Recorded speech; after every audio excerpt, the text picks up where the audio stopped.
আসসালামু আলাইকুম, সকলকে জানাই অনলাইন ক্লাসে স্বাগতম। আমি মোহাম্মদ শফিকুল ইসলাম, সহকারী শিক্ষক, জাঙ্গালিয়া ডিএম উচ্চ বিদ্যালয়, মাদারগঞ্জ, জামালপুর। আজ আমি দশম শ্রেণীর হিসাব বিজ্ঞান বিষয়ে ক্রয়মূল্য ও বিক্রয় মূল্য কীভাবে নির্ধারণ করা যায় তোমরা সহজে জানতে পারবা। আজ আমি তা আলোচনা করব। তো সকলেই ব্ল্যাকবোর্ডে খেয়াল করো। আজকে আমাদের আলোচনার বিষয় কিভাবে সহজে আমরা ক্রয় মূল্য ও বিক্রয় মূল্য নির্ধারণ করতে পারি। ক্রয় মূল্য ও বিক্রয় মূল্য নির্ধারণ। ক্রয় মূল্য ও বিক্রয় মূল্য। ক্রয় মূল্য ও বিক্রয় মূল্য নির্ধারণ করা।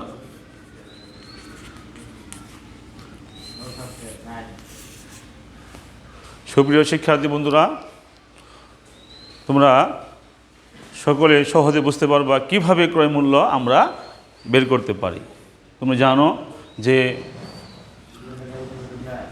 দ্রব্যের দামের সাথে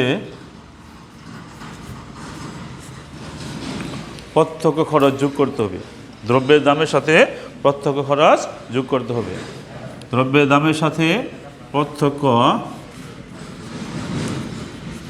খরচ যোগ করলে যে মূল্য বের হবে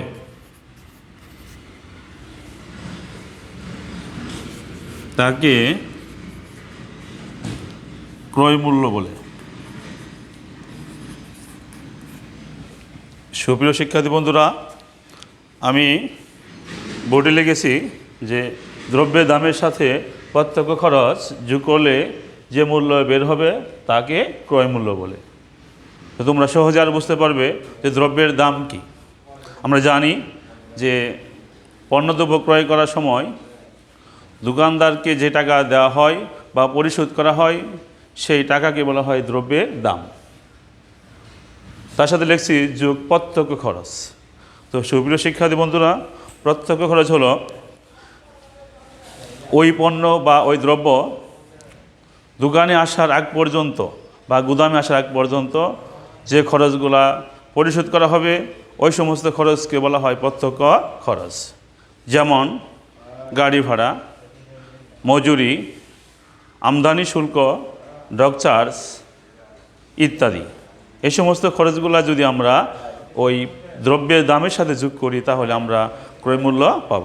আশা করি সকলেই সহজে বুঝতে পারছো। তো একটা উদাহরণ দিচ্ছি ব্ল্যাকবোর্ডে কীভাবে দ্রব্যের ক্রয় মূল্য বের হলো।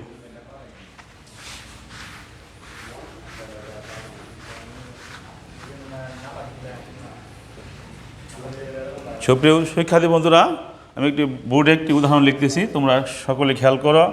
যেমন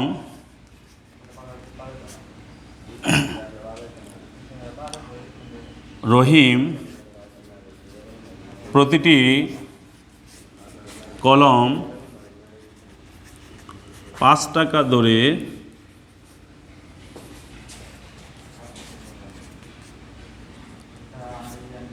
3 ডজন কলম ক্রয় করেন। এখানে তোমরা দ্রব্যের দাম সহজে পেয়ে যাবে। যেমন লিখেছি ব্ল্যাকবোর্ডে, রহিম প্রতিটি কলম 5 টাকা দরে 3 ডজন কলম ক্রয় করেন। তোমরা সকলে জানো যে 1 ডজন সমান আমরা জানি 12টি। এখন আমরা জানবো প্রত্যক্ষ খরচ কোনগুলা। যেমন গাড়ি ভাড়া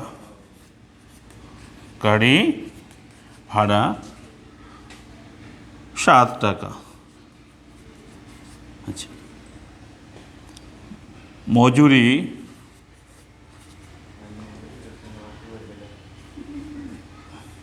2 টাকা।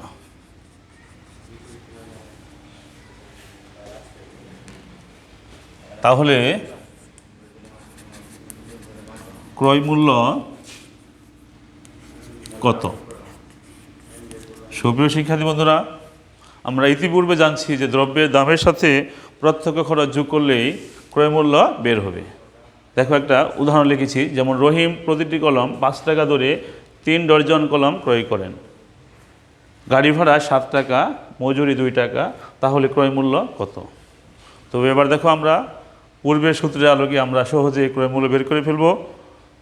আমরা জানি যে দ্রব্যের দামের সাথে প্রত্যক্ষ খরচ যোগ করলেই আমরা ক্রয় মূল্য পাব।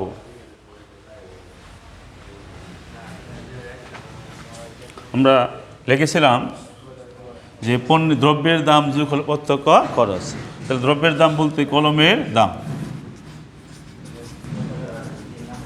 কলমের দাম প্রতিটি কলম 5 টাকা দরে 3 ডজন।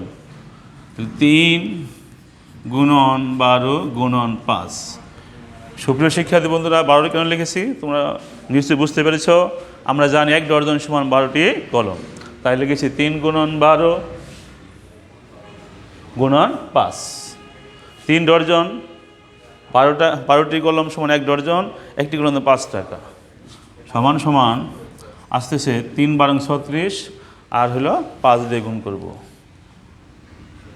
36 গুণন হলো 5, 5 6 30 0, হাত থাকলো 3, 3 5 15, 3 18, 180 টাকা।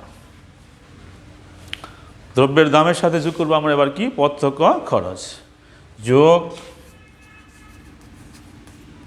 প্রত্যক্ষ খরচ। ইতিপূর্বে তোমাদের বলা হয়েছে যে প্রত্যক্ষ খরচ কোনগুলা? প্রত্যক্ষ খরচ হলো যে ওই পণ্য, ক্রয়কৃত পণ্য দোকানে বা গুদামে আসার আগ পর্যন্ত যে খরচ পরিশোধ করা হয়, ওই সমস্ত খরচকে বলা হয় প্রত্যক্ষ খরচ। যেমন কি? গাড়ি ভাড়া, গাড়ি ভাড়া 7 টাকা, কুলির মজুরি 2 টাকা, মোট 189 টাকা। তাহলে দ্রব্যের ক্রয় মূল্য আমরা পেয়ে গেছি।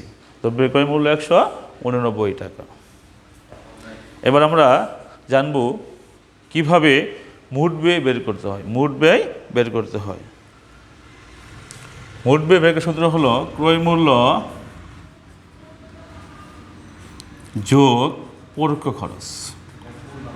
পরোক্ষ খরচ সমান সমান মোট ব্যয়। তাহলে ক্রয় মূল্যের সাথে কিছু করতে হবে সুপ্রিয় শিক্ষার্থী বন্ধুরা? পরোক্ষ খরচ। তাহলে আমরা কি পাবো? মোট ব্যয়। এখন পরোক্ষ খরচ কোনগুলা? পরোক্ষ খরচ হলো ক্রয়কৃত পণ্য বিক্রি করার জন্য সে সমস্ত খরচ পরিশোধ করা হবে, তাদেরকে বলা হয় পরোক্ষ খরচ। যেমন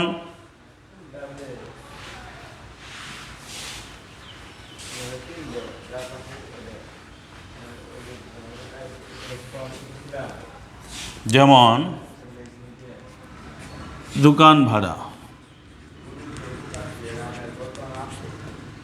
বিদ্যুৎ বিল, কমিশন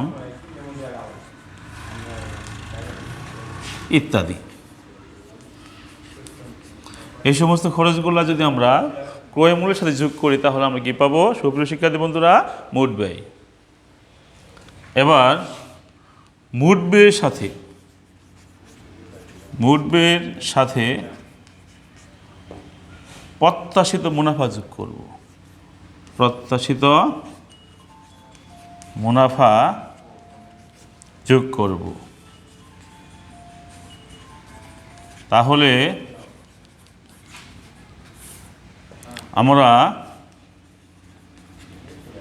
বিক্রয় মূল্য পাব।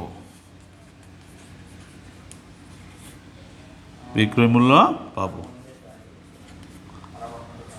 তাহলে সুপ্রিয় শিক্ষার্থী বন্ধুরা, আজ আমরা জানলাম কিভাবে দ্রব্যের ক্রয় মূল্য নির্ধারণ করতে হয়, কিভাবে দ্রব্যের মোট ব্যয় নির্ধারণ করা হয়, কিভাবে দ্রব্যের বিক্রয় মূল্য নির্ধারণ করা হয়।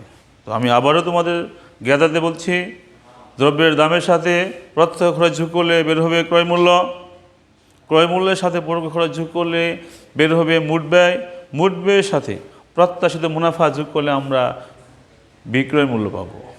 আশা করি সকলেই বুঝতে পারছ। পরবর্তী ক্লাসে আমি তোমাদের এই সূত্রের প্রয়োগ বা ব্যবহার দেখাবো। খোদা হাফেজ। আজ এ পর্যন্তই। সকলে ভালো থাকো, সুস্থ থাকো। এই পর্যন্তই।